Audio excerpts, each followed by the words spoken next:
पुरानी जमाने की बनी राजमहल हवेली आज भी पूरे गांव में अपनी अलग ही शान रखती थी। ऊंची ऊंची खिड़कियां, नक्काशीदार दरवाजे और बीच में बड़ा सा आंगन, मानो समय रुककर वहीं बैठा हो। इस हवेली में रहती थी एक बड़ा संयुक्त परिवार, ठाकुर परिवार। इस परिवार की धड़कन थे जसवंत सिंह ठाकुर और उनकी पत्नी सरोज ठाकुराइन। 4 बेटों की ये बड़ी हवेली हमेशा चहल पहल से भरी रहती थी। लेकिन असली मजा तो तब आया जब घर में 2 नई बहुएं आईं। पहली थी जेठानी, सुहानी, नम्र, शांत लेकिन जिम्मेदारियों से भरी हुई। उसे खाना बनाना, घर संभालना सब बहुत पसंद था। दूसरी थी देवरानी, राधिका, चंचल, शरारती और जुगाड़ की महारानी। हर काम अपने अंदाज में करती थीं।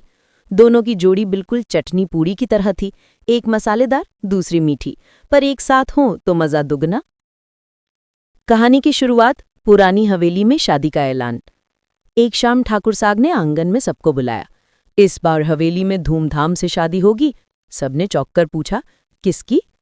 उन्होंने मुस्कुराते हुए कहा, हमारी बड़ी बहू सुहानी के भाई की शादी यहाँ होगी। लड़की वालों का छोटा घर है तो हमने कहा कि शादी हवेली में ही करेंगे। बस फिर क्या था, पूरे आंगन में जैसे खुशियों की आंधी चल पड़ी।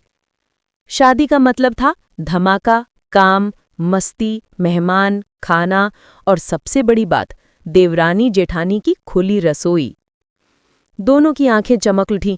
सुहानी बोली, बहुत काम है, मैं सुबह से बैठकर मेन्यू बना लेती हूँ।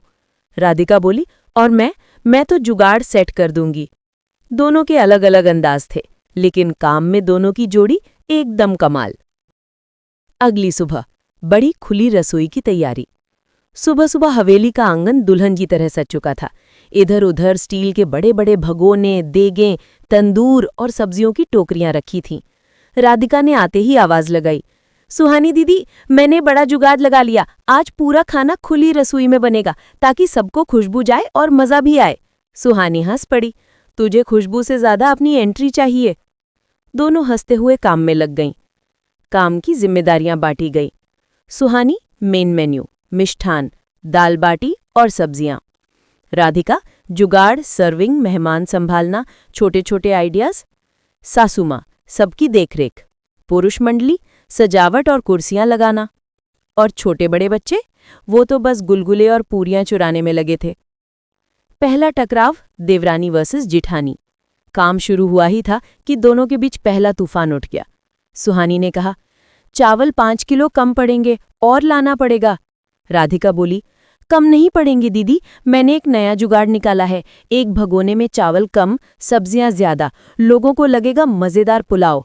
सुहानी के माथे पर हाथ, अरे पगली, शादी है, जुगाड़ नहीं चलेगा। राधिका, दीजी जुगाड़ ही तो चलेगा, घर की शान बढ़ाना है। सासुमाँ बोले, अरे तुम दोनों 2 मिनट तो लड़ाई छोड़ो, मेहमान आने वाले हैं। बहुएं एक दूसरे को देखती हैं और मुस्कुरा देती हैं। उनकी लड़ाई बस दिखावे की थी, दिल से दोनों एक दूसरे की बहुत करवा करती थी। मेहमान आने लगे, देवरानी का जादू। शाम तक हवेली मेहमानों से भर गई। पुराने रिश्तेदार, बच्चों की टोली, बुजुर्ग, दादियां, ऑल गैदर्ड। राधिका ने अपनी पहली चाल चली। उसने एक बड़ा स्टील का ड्रम लिया, उसमें रायता भर दिया और ऊपर बड़ी चम्मच से गुलाबजल छिड़क दिया। सब मेहमान बोले, वाह कितना बढ़िया सुगंध है। सुहानी मन में बोली, ये जुगाड़ू लड़की कहीं की। राधिका ने आंख मारकर कहा, तापमान बढ़ाना है कि नहीं। सबको खाना खिलाने का दृश्य जैसे मेला लग गया हो।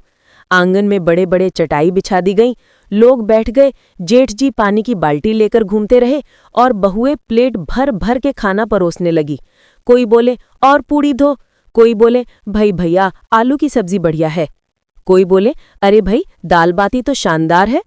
राधिका ने फुर्ती से 10 प्लेटें एक साथ सर्व की। सब दंग। सासू माँ बोली, इसकी फुर्ती तो जैसे बिजली।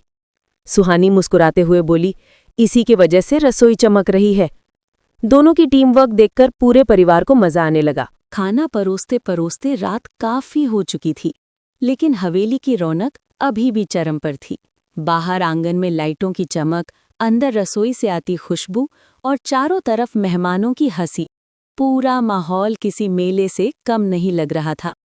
जैसे ही सभी लोग खाना खाने लगे, उसी समय ठाकुर साहब की आवाज गूंजी, अरे आज तो हमारी बहुओं ने साबित कर दिया कि ठाकुर परिवार की प्रतिष्ठा क्या होती है। सब ने तालियां बजाईं, लेकिन कहानी यहीं खत्म नहीं थी। असल मजा तो अब शुरू होना था। रात का बवाल। देगची गायब। जैसे ही सुहानी खाना बांटकर रसोई में लौटी, उसने देखा सबसे बड़ी देगची गायब, जिसमें मटर पनीर था। उसके होश उड़ गए। अरे, ये देगची कहाँ गई? अभी तो यही थी। राधिका भी दौड़ी दौड़ी आई। दीदी, कहीं बिल्ली तो नहीं ले गई? सुहानी घूर कर, तेरी बिल्ली 20 किलो की देगची उठा ले जाएगी? दोनों ने इधर उधर देखा, लेकिन देगची का नामो निशान नहीं। यहीं से शुरू हुआ देवरानी जेठानी मिशन देगची तलाश। जासूसी मोड। राधिका वर्सेस सुहानी। राधिका ने अपने अंदाज में जांच शुरू की। कभी थाली लिए बैठे मेहमानों को देखती, कभी पंडाल के पीछे जाकर झांकती, कभी बच्चों को सूंघ सूंघ कर पूछती, किसने पनीर खाया था? सब हंस हंस कर दोहरे। सुहानी सीरियस मोड में। रसोई में 8 देगचियां हैं, एक भी कम नहीं होनी चाहिए। ये शादी है, गांव भर के लोग आए हैं। राधिका बोली, दीदी घबराओ नहीं, देगची होगी कहीं, पर ये महक महक तो। ओ नहीं, दोनों एक साथ बोली, मामा जी, मामा जी। मामा जी खाने के उस्ताद। थोड़ी दूर मामा जी बड़े मजे से बैठे थे। उनके सामने 6-7 मेहमान और भी जमा थे, और बीच में वही गायब देगची जिसमें मामा जी सबको मटर पनीर बांट रहे थे। राधिका सर पकड़कर बैठ गई। हे भगवान, ये तो खुला बुफे बना दिया मामा ने। मामा जी बोले, अरे बच्चा, खाना तो है बांटने की चीज, सबको खिलाना चाहिए। सुहानी, मामा जी, ये तो मुख्य व्यंजन था। मामा जी मासूमियत से, अरे तो मैंने क्या किया, प्यार बांटा। सब जोर जोर से हंस पड़ी। देगची मिल गई, रसोई बच गई। मेहमानों की नई समस्या। खाना बहुत ही स्वादिष्ट है। अब सबकी तादाद बढ़ने लगी।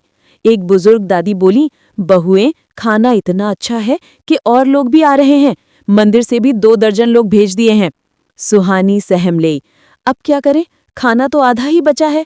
राधिका की आंखों में चमक, दीदी टेंशन छोड़ो। सुहानी, अब मत बोलना कोई जुगाड़ है। राधिका, दीदी शादी में जुगाड़ ही चलता है। राधिका का मास्टर जुगाड़, थाली एक्सचेंज सिस्टम। राधिका ने बच्चों को बुलाया और बोली, जाओ, हर मेहमान से कहो कि खाना लेते ही थाली वापस दे देना, हम उसी को धोकर फिर अगले को दे देंगे। सुहानी, ये सिस्टम चलेगा? राधिका, हमारे गांव में सब चलता है। बच्चे भागे भागे गए और ये सिस्टम पूरे पंडाल में लागू हो गया। मेहमान बोले, अरे वाह, ये तो पर्यावरण अनुकूल व्यवस्था है। बहुत बढ़िया आइडिया बहू। सब खुश, खाना बच गया और काम भी आसान। सुहानी मन ही मन बोली, ये लड़की पागल जरूर है, पर काम बहुत अच्छा करती है। दोनों फिर मुस्कुराईं। शादी की रस्में और देवरानी की नई शरारत। जैसे ही रात की रस्में शुरू होने वाली थी, राधिका ने देखा कि लड़की वालों की मौसी जी बहुत धीरे चल रही हैं। राधिका दौड़कर बोली, मौसी जी आप थक गईं, आइए आपको वीआईपी सीट दिखाती हूँ। मौसी जी कहाँ? राधिका ने उन्हें बिठाया सीधे दूल्हे की कुर्सी पर। सब लोग चौंक गए, दूल्हा आने ही वाला था। मौसी जी बोली, अरे बहू, मुझे यहाँ क्यों बिठाया? राधिका बोली, मौसी जी ये सबसे ऊंची सीट है, इज्जत बढ़ जाएगी आपकी। पूरा पंडाल हंसी से फट पड़ा। दूल्हा बोला, मौसी जी आज तो आप दूल्हा बनकर बैठ गई। सुहानी ने राधिका का कान खींचा, तो सुधरेगी भी या नहीं? राधिका, दीदी शादी में थोड़ा मस्ती होना चाहिए।